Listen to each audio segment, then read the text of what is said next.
escrito: Adorno, como instituição, é morte. É morto. 6 meses depois, ele morreu, efetivamente. Não convivi com Adorno como fiz com Goldman, que ele também faleceu poucos meses depois de Adorno, em 3 de outubro de 1970. Mas acho que as mortes dos dois apresentam muitas semelhanças.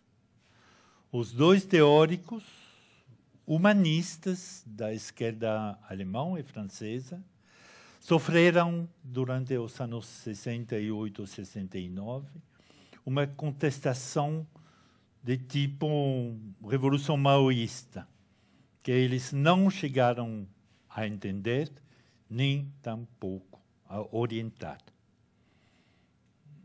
Aqui se marca com toda a nitidez a decalagem entre duas gerações. Adorno e Goldman se pensavam a si mesmos como os pais legítimos da crítica à sociedade contemporânea. Mas os jovens estudantes não tinham os olhos virados para o passado do humanismo revolucionário clássico, senão para outra combinação de valores políticas mais radicais e mais contemporâneas, a Revolução Chinesa. E essa última levava consigo um elemento fundamental do inconsciente contemporâneo, o poder das massas, que ficava totalmente alheio aos outros. Isso ressonava de maneira positiva nas fantasmagorias dos jovens da época, quando, para os velhos humanistas revolucionários, as massas eram principalmente a base política dos fascismos recentes.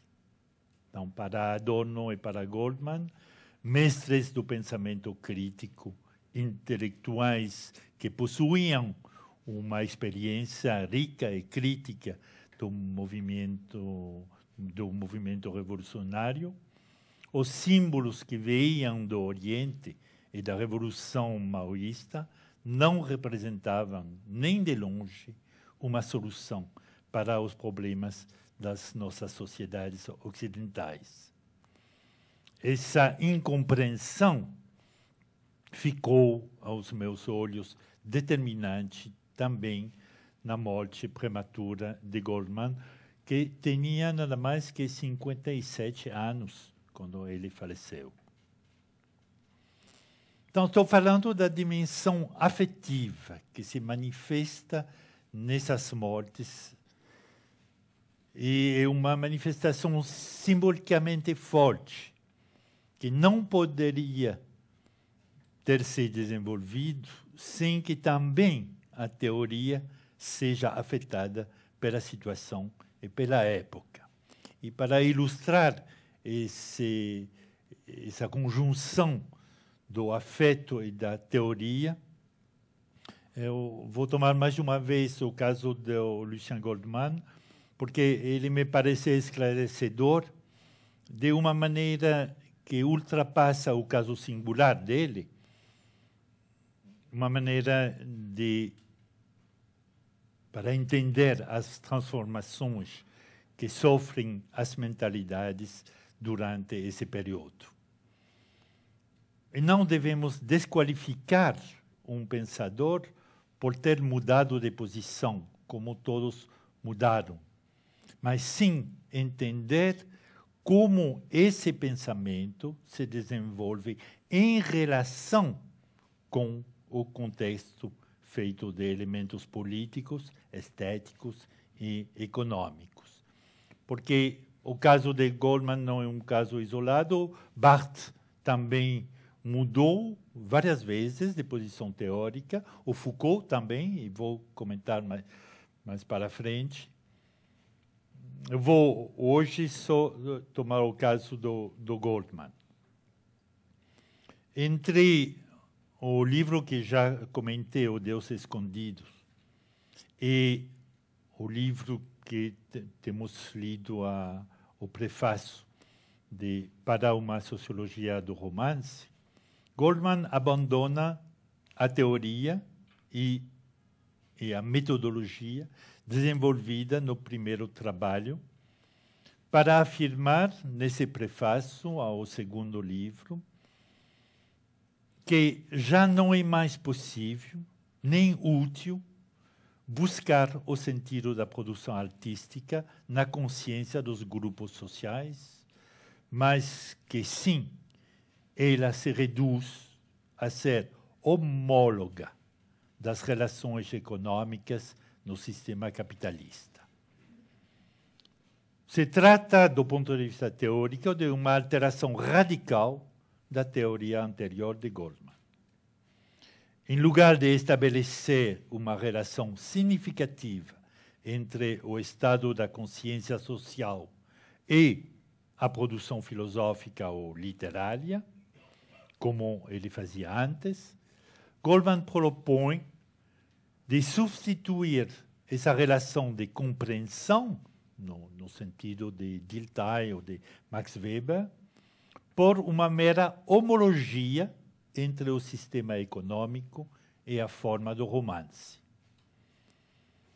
Bom, não se trata aqui, nesse comentário, de avaliar essa hipótese de Goldman, nem tampouco de saber se a descrição feita por Goldman da forma do romance está pertinente.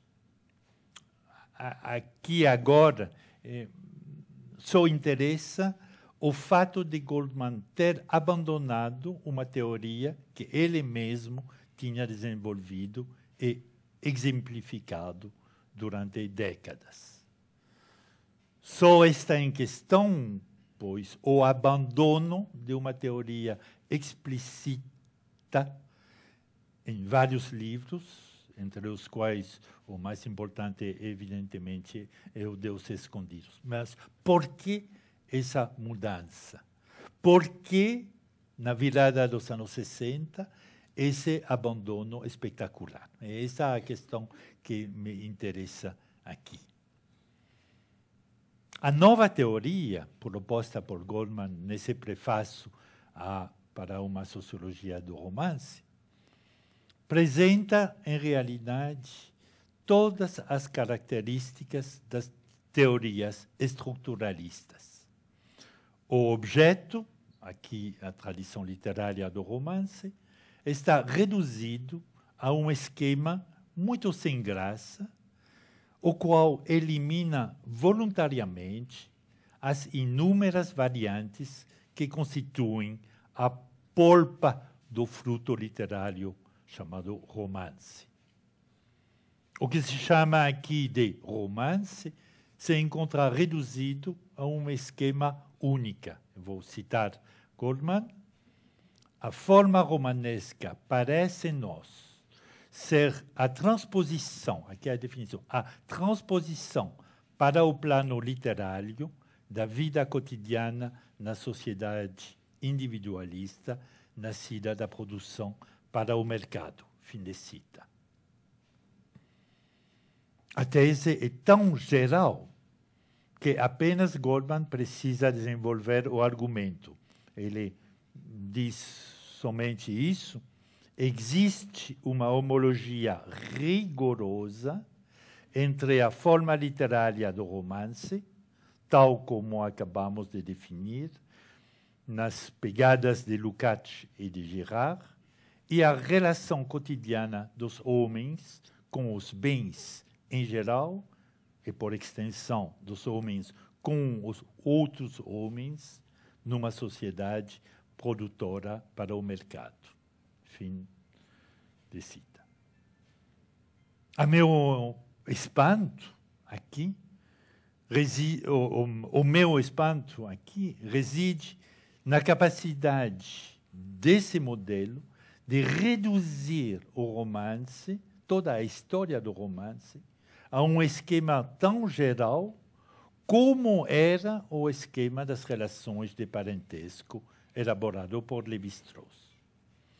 A referência que usa Goldman, a sociedade que produz para o mercado, não oferece senão um modelo único por romances tão distantes no tempo e no tipo de sociedade como o Quixote de Cervantes e, do outro lado, o vermelho e o preto de Stendhal, para tomar só dois exemplos tomados por Goldman.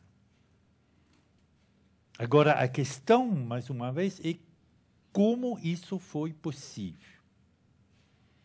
Isso foi possível, acho, porque Goldman, radicalizando ainda mais as hipóteses de Lukács e Girard, que já tinham um olhar de metafísica, uma redução a um conceito das sociedades ocidentais a uma só oposição, como se toda essa sociedade fosse fundada só sobre a oposição entre o valor de uso e o valor de troca, como você tem lido nesse prefácio. Não vou entrar na argumentação mesma de Goldman, mas o resultado é que a definição que se dá da sociedade moderna que produz o romance e a literatura mesma é fundada sobre essa única oposição.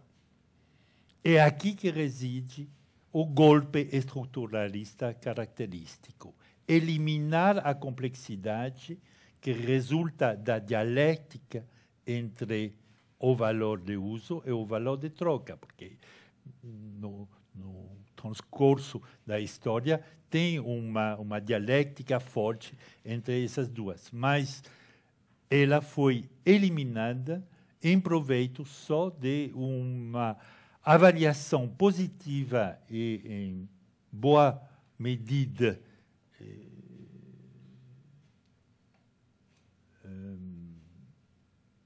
nostálgica do valor de uso. Então, pressionado pelo contexto de crise do pensamento revolucionário, Goldman procede aqui a uma verdadeira essencialização do valor de uso, como se ele fosse connatural ao homem. Goldman escreve, e escuta bem, você tem lido esse trecho, mas vou repetir, ele escreve: a relação natural, sã, dos homens e dos bens e, com efeito, aquela em que a produção é conscientemente regida pelo consumo futuro, pelas qualidades concretas dos objetos, por seu valor de uso. Mais uma vez, a questão é como é possível que um sociólogo como Goldman possa descrever uma relação social como natural, sã. Relações sociais aparecem e desaparecem no transcurso do tempo, mas não são autênticas ou são em si. Pode ser que a busca de valores se apoiasse sobre as transformações impostas pela generalização do mercado, mas isso constitui um processo que leva consigo vários outros fenômenos. Reduzir, então, a análise a esse aspecto só é simplesmente pensar de olhos fechados.